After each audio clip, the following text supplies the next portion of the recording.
All right, so I am progressing on this theme of ships and our ships coming in. We're going to continue to move and communicate and receive the messages that we need to receive about these ships that are coming in.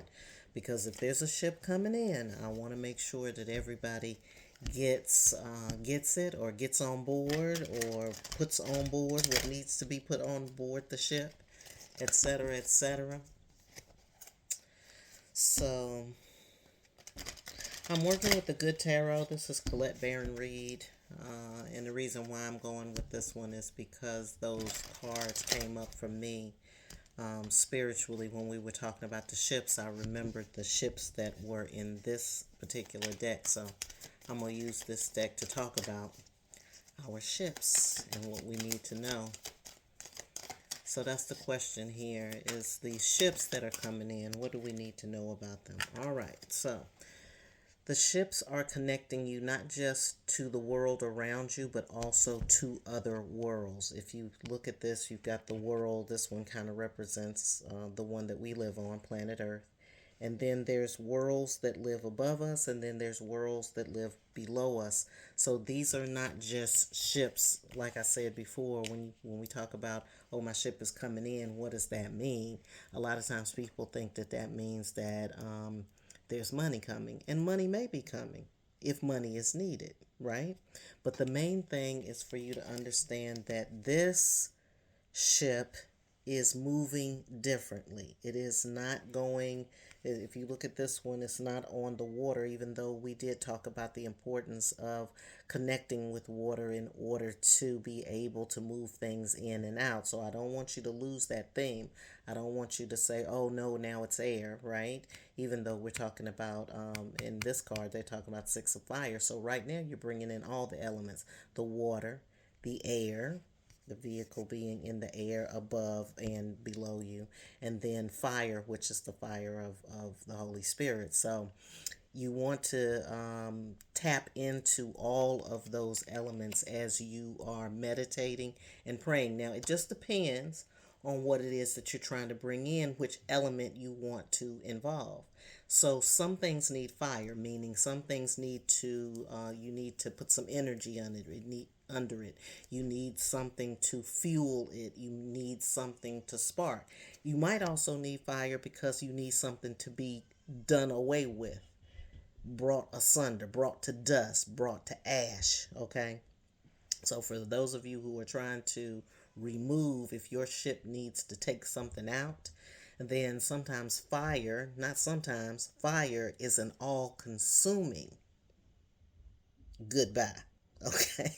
So, if you're trying to rid yourself of somebody utterly, fire will do the trick, okay? Because fire transforms.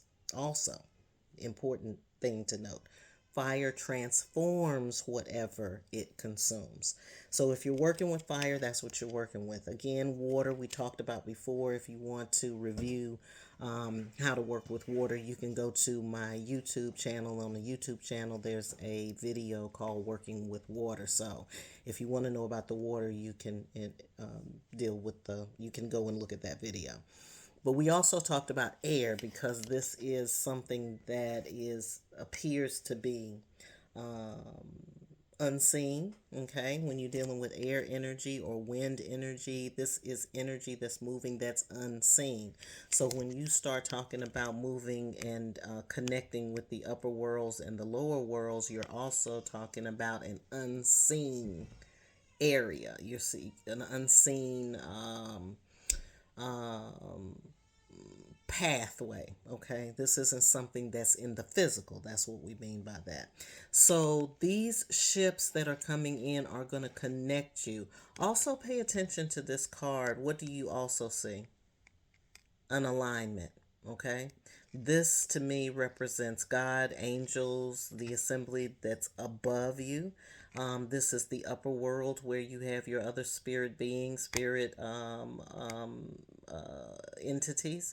This is the earth that you live on, and then this is the underworld. So it's about aligning all of these up so that you will have an understanding of your position. Position is really important when you're moving, okay? Because sometimes you need to stand still and sometimes you need to get to moving, but you have to be able to listen and understand what to do when it comes to that. All right. The Tower. The Tower is a card that represents some undoing, some change, some sudden change or rapid change or a change in direction of some sort.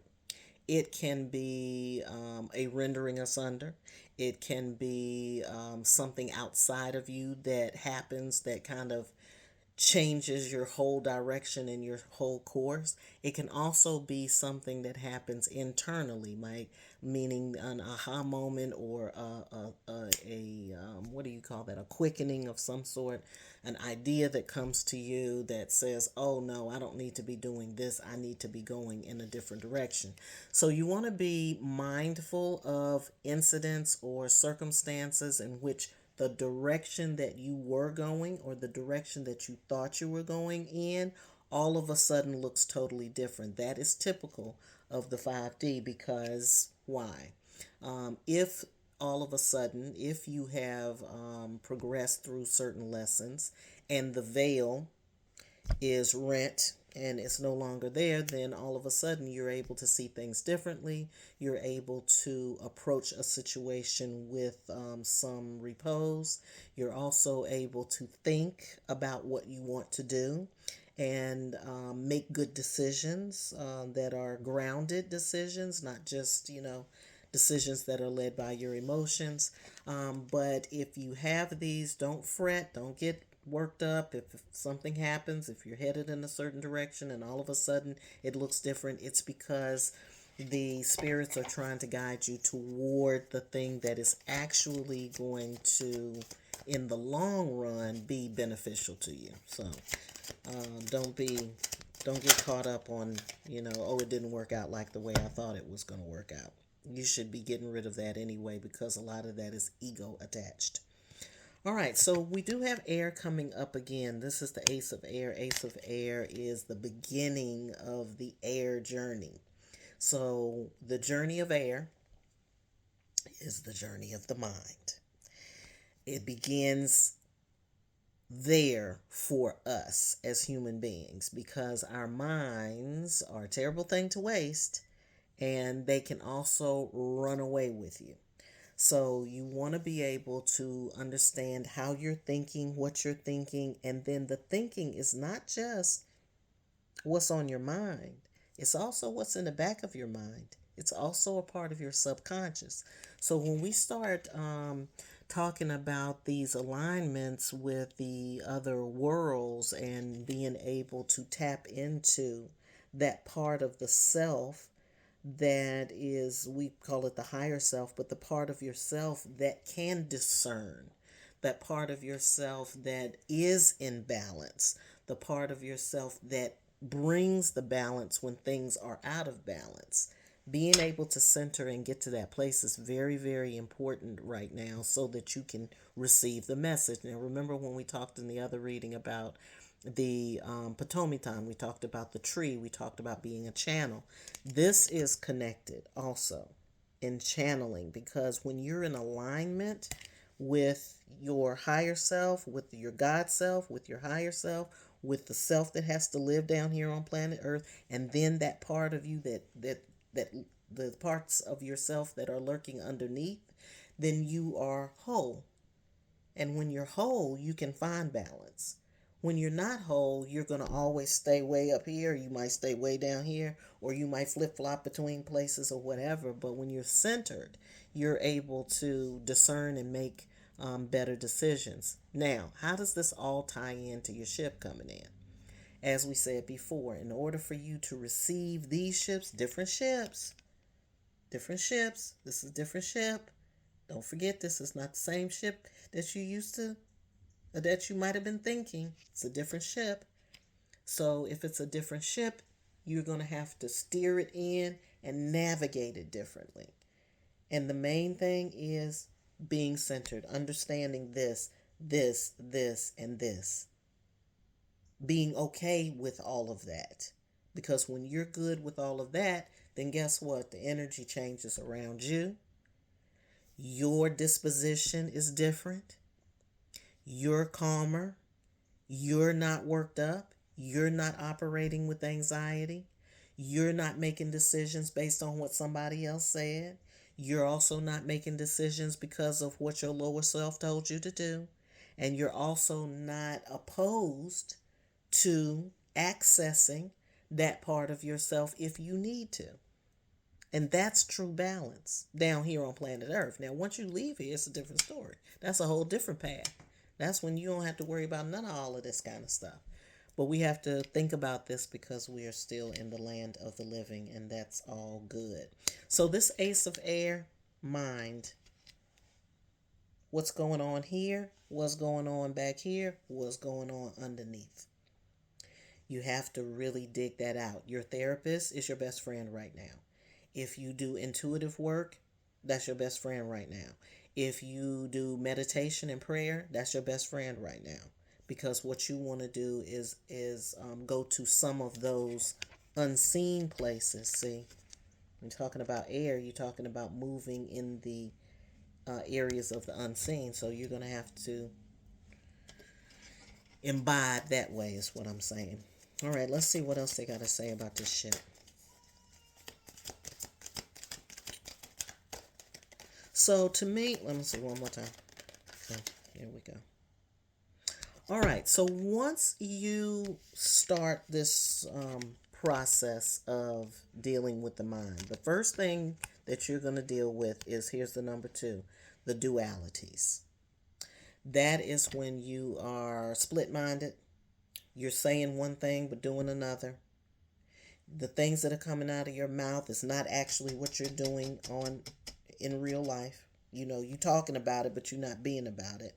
This is also how you bring these things together, because if you have a concept or an idea, if you know that God has called you to do a certain thing, but you're not doing it, right? Then this is, you can imagine this, it just went right or it went left. Left. Okay?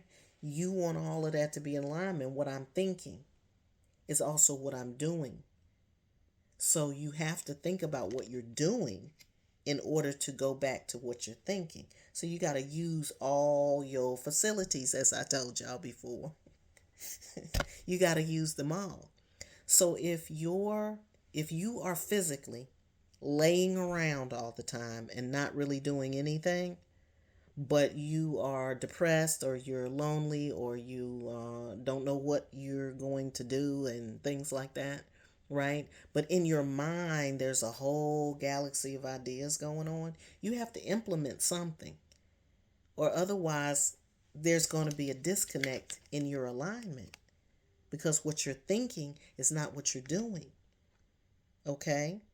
Likewise, what you're doing can help you understand how you're thinking. Because if you're laying there all the time, not doing nothing, but you have a whole lot of ideas in your head that can be implemented, you've got to then ask yourself, why am I not physically responding to these wonderful thoughts and ideas that are in my head? Where is the disconnect? Because there's a disconnect there. Okay? All right, so I think that's enough for right now. I'm not going to go any further. I'm going to let you kind of marinate on that. I want you to think about how that applies. I want you to start to see the ships that are going to come in and that begin to materialize for you as you are doing this work. Because this is the work. This is the work for not just you. Many, most people on planet Earth now have to do this work because our minds are cluttered, our minds are clouded, sometimes our minds are confused, sometimes we've confused ourselves because we're not lined up. Okay? So the main thing from this the main thing from this reading for me is two things. One, Don't get caught up on what didn't go right. If you were headed in a direction and that direction suddenly changes, or something changes in you, or there's a change of heart, or there's a change of mind, don't get uptight about that. That just means that the way you were moving was not going to be beneficial to you. And the other thing, alignment. That's your prayer. That's your meditation. That's what you should be focused on. And then the last thing, of course, is to do this work here, here, here. All right? Till next time.